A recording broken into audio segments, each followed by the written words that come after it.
အားလုံးပဲမင်္ဂလာပါရှင်အခုတစ်ခါချက်ပြပေးမှာတော့ထမင်းလင်နဲ့စက်သားကိုဆက်ဆက်ချက်နေလို့ဖြစ်ပါတယ်ချင်းရည်ညစ်ပါမယ်ပဲငံပြားရည်အချီပဲငံပြားရည်အနောက်ခယူးစီရုပ်ကောင်းမုတ်ရုပ်ဒီအကြက်မုတ်များများမချက်ခင်တညာအလိုနှက်ထားပေးရပါတော့စားချုံမို့စက်တော့နေနှလုံးနဲ့စက်တုံပြိုနေငယ်သုံးပါမယ်ရုပ်ဒီအချောက်ကိုရင်နွေးစိမ့်မယ်စက်တော့နေကိုထောင်းမေးဖို့အတွက်လီးနေတာပေါ့နော်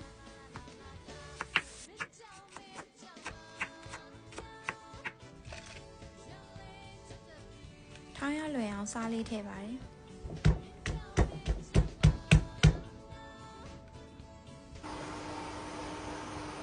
စီတက်ဖို့တော့စီရင်ထည့်ပါမယ်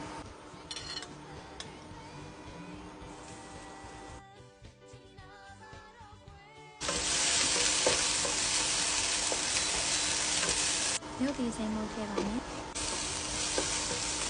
စနွယ်မဆလာလေးကိုစီတက်ထည့်ရတခါလေးထည့်ပါမယ်ညံပြာရည်လေးထည့်ပါမယ်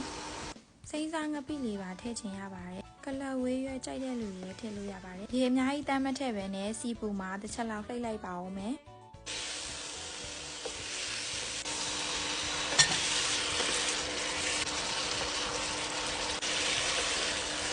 စုံရည်ထည့်ပါမယ်ကြက်သားလေးတွေနူအောင်မီးနဲ့နဲ့အချိန်ကြာကြာထားပေးမယ်နော်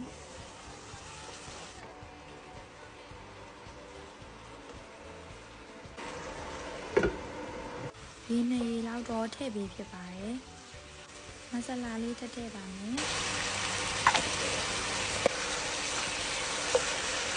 ကဲအခုဆိုလို့ရှိရင်ကြက်သားရင်ဆက်လေးရပါပြီ